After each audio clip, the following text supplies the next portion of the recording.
Perkenalkan, nama saya Muhammad Arif Kuswayono, NIM B11 2019 06168. Selanjutnya, Mahtuf Irfan Dipo, NIM B11 2019 05924.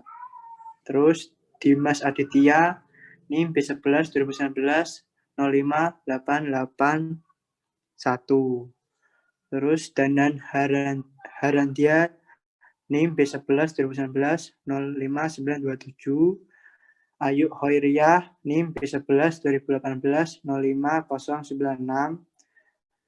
Selanjutnya Andri Wijaya, B19 2018 06307. Next.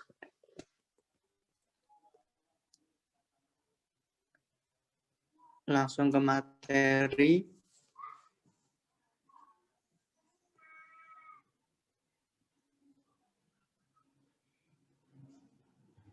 Halo Mas Dimas.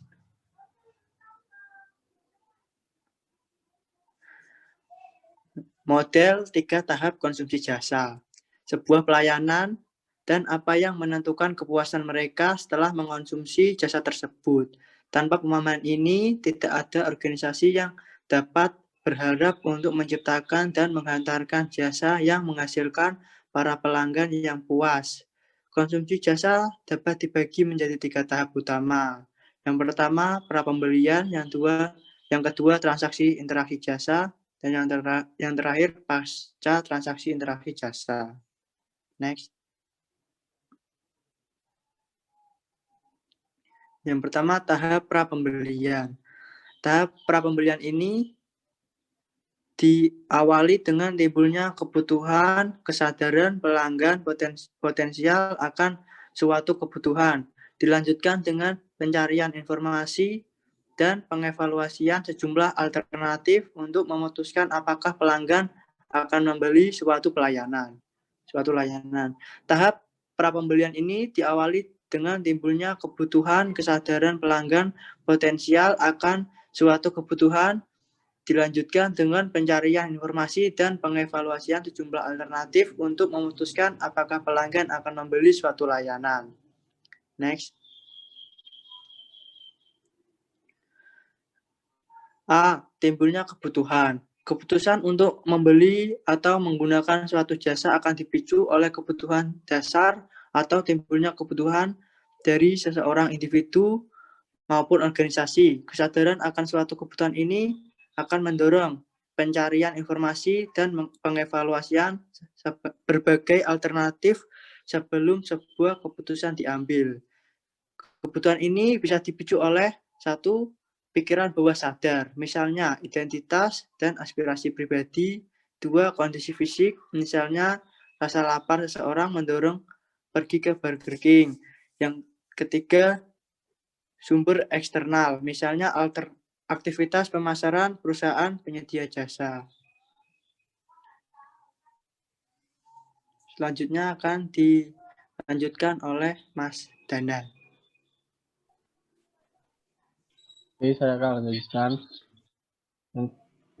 Pencarian informasi. Begitu suatu kebutuhan atau masalah sudah disadari, para pelanggan akan termotivasi mencari solusi untuk memuaskan kebutuhan mereka. Berbagai solusi alternatif mungkin akan melibatkan pengambilan keputusan untuk melakukan pendekatan yang berbeda dalam mengatasi masalah yang sama. Seperti menyewa jasa perusahaan untuk menebang pohon yang hampir mati di halaman Anda mungkin, atau mungkin membeli gergaji dan menebangnya sendiri. Beberapa alternatif akan muncul ke pikiran dan akan membentuk advocate set, juga disebut set pertimbangan atau consideration set, yaitu suatu kumpulan produk atau merek yang mungkin dipertimbangkan oleh seorang pelanggan dalam proses pengambilan keputusan. Oke, next.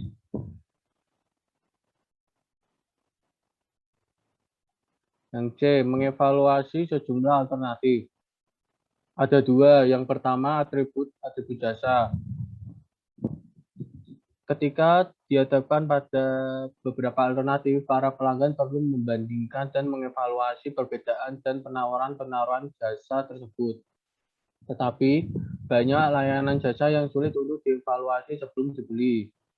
Yang kedua, persepsi risiko, yaitu ketika menilai produk jasa yang bersaing, para pelanggan biasanya mencoba untuk menilai penyelenggaraan dari setiap layanan pada atribut yang dianggap penting bagi mereka dan memilih layanan yang dianggap paling baik dalam memenuhi kebutuhan mereka. Oke, lanjut.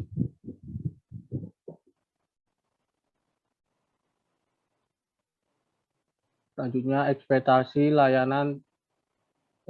terhadap layanan, yaitu ekspektasi yang dibentuk dalam proses pencarian dan pengambilan keputusan.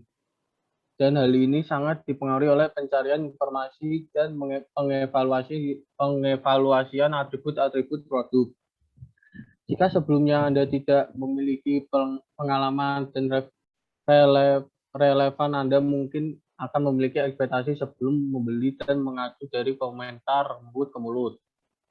Oke, selanjutnya akan dilanjutkan oleh rekan saya, Mbak Ayu. Baik, saya akan melanjutkan. Ini selanjutnya di tahap pelayanan. Setelah mengambil keputusan pembelian, pelanggan melangkah ke tahap inti dari pengalaman layanan ini. Tahap transaksi interaksi layanan atau service encounter, yaitu biasanya meliputi suatu rentetan kontak dengan perusahaan jasa yang sudah dipilih. Nah, tahap ini itu seringkali dimulai dengan pemesanan, meminta reservasi, atau bahkan mengirimkan formulir aplikasi.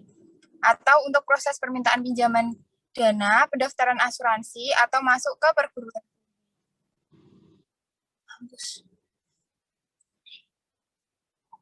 Selanjutnya, ada proses pelayanan adalah moment of truth. Richard Norman meminjam metafora atau moment of truth ini dari peristiwa adu banteng untuk menekankan pentingnya titik kontak dengan pelanggan. Nah, kita itu bisa berkata bahwa persepsi kualitas dibentuk pada saat moment of truth. Ketika penyedia layanan dan pelanggan saling berhadapan di arena, pada saat itu mereka lebih tergantung pada diri mereka sendiri. Hanya ada keterampilan, motivasi, dan sarana yang dipergunakan oleh perwakilan perusahaan dengan ekspektasi dan perilaku pelanggan yang bersama-sama yang akan menciptakan proses pelayanan. Next. Nah, selanjutnya ada transaksi interaksi layanan terentang dari kontak tinggi ke kontak rendah. Yang pertama dulu ada layanan kontak tinggi.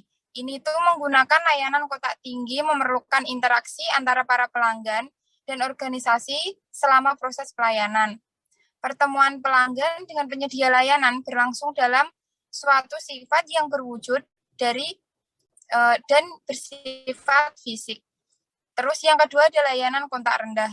Di ujung lain dari spektrum, layanan kontak rendah ini melibatkan hanya sedikit, itu pun bila ada kontak fisik antara para pelanggan dan para penyedia layanan. Nah, sebaiknya kontak terjadi dalam suatu jarak ini melalui media elektronik atau saluran distribusi fisik, sebuah tren yang sedang berkembang pesat di masyarakat yang berorientasi pada kenyamanan.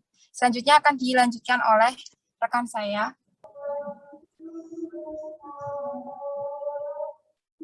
Selanjutnya, sistem servuction. Inti yang bersifat teknis di mana input diproses dan elemen produk jasa diciptakan. Inti bersifat teknis ini biasanya ada di belakang layar dan tidak terlihat oleh pelanggan, atau seperti dapur pada sebuah restoran. Yang kedua, sistem penghargaan layanan di mana perakitan terakhir dilakukan dan produk yang diantarkan kepada pelanggan. Subsistem ini termasuk bagian yang terlihat dari sistem operasi pelayanan bangunan, peralatan, dan petugas dan kemungkinan para pelanggan lainnya. Tahap pasca pelayanan. Dalam tahap pasca pelayanan ini, para pelanggan menilai kinerja layanan yang telah mereka alami dan membandingkan dengan ekspektasi mereka sebelumnya. Yang pertama, kepuasan pelanggan dengan pengalaman layanan. Kepuasan adalah semacam penilaian perilaku yang terjadi setelah pengalaman mengkonsumsi layanan. Kebanyakan hasil riset menunjukkan bahwa konfirmasi atau diskonfirmasi dari ekspektasi prakonsumsi adalah faktor yang menentukan dari kepuasan.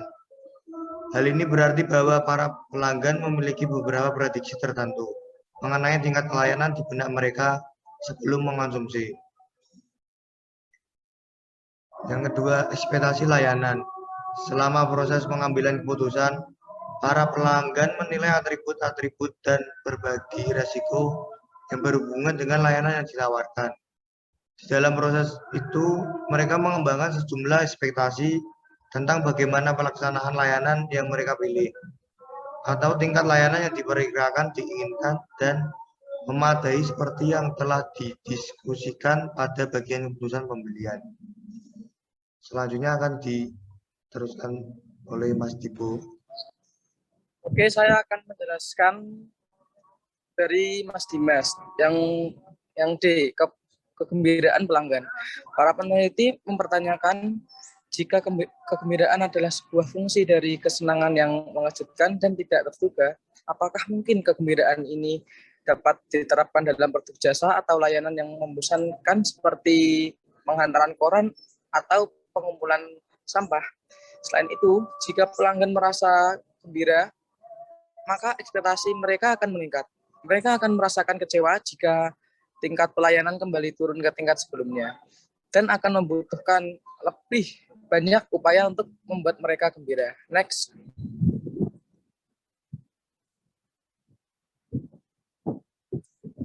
Selanjutnya, hubungan antara kepuasan pelanggan dan kinerja korporat.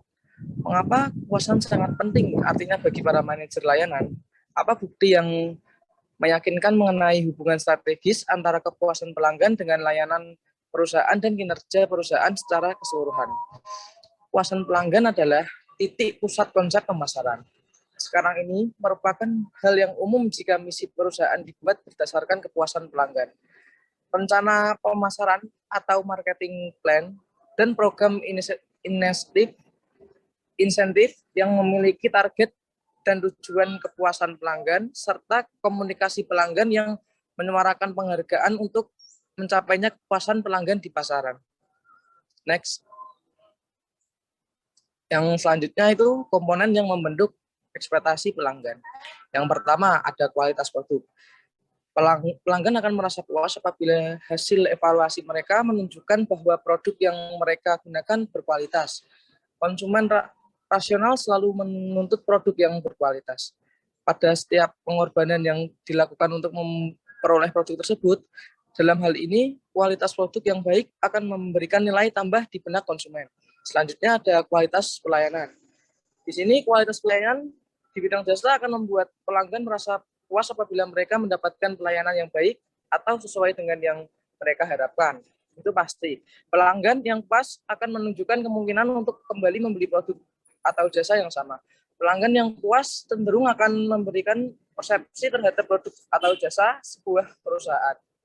Selanjutnya akan dijelaskan oleh Mas Andrean. Selanjutnya adalah emosional. Pelanggan akan merasa bangga dan mendapatkan keyakinan bahwa orang lain akan kagum terhadap dia bila menggunakan produk dengan merek tertentu, yang cenderung mempunyai tingkat kepuasan yang lebih tinggi. Kepuasan yang diperoleh bukan karena kualitas dari produk, tetapi nilai sosial atau self-esteem yang membuat pelanggan menjadi puas terhadap merek tertentu. Yang kedua adalah harga. Produk yang mempunyai kualitas yang sama tetapi menetapkan harga yang relatif murah akan memberikan nilai yang lebih tinggi kepada konsumennya. Elemen ini memengaruhi konsumen dari segi biaya yang dikeluarkan. Biasanya semakin mahal harga atau produk atau jasa, maka pelanggan atau konsumen memiliki nilai ekspektasi yang lebih tinggi. Yang ketiga adalah kemudahan. Pelanggan akan semakin puas apabila relatif mudah, nyaman, dan efisien dalam mendapatkan produk atau pelayanan. Dari uraian yang telah dikemukakan dapat dinyatakan bahwa sebuah layanan dapat menentukan tingkat kepuasan suatu konsumen terhadap produk jasa yang ditawarkan. Konsumen juga dihadapkan pada beberapa alternatif yang membandingkan dan mengevaluasi perbedaan dan penawaran-penawaran jasa. Adapun tingkat kesulitan yang dialami konsumen yaitu atribut pencairan, atribut pengalaman, dan atribut kredibilitas. Biasanya pelanggan mencoba untuk menilai penyelenggaraan dari setiap layanan pada atribut yang dianggap penting bagi mereka dan memilih layanan yang dianggap paling baik dalam memenuhi kebutuhan mereka dalam menilai sebuah produk jasa yang bersaing. Dalam proses pencarian dan pengambilan keputusan, konsumen sangat dipengaruhi oleh pencarian informasi dan pengevaluasian atribut-atribut produk. Jika sebelumnya tidak memiliki pengalaman yang relevan, mungkin akan memiliki ekspektasi sebelum membeli mengacu dari komentar mulut ke mulut. Sekian presentasi dari kelompok kami. Wassalamualaikum warahmatullahi wabarakatuh.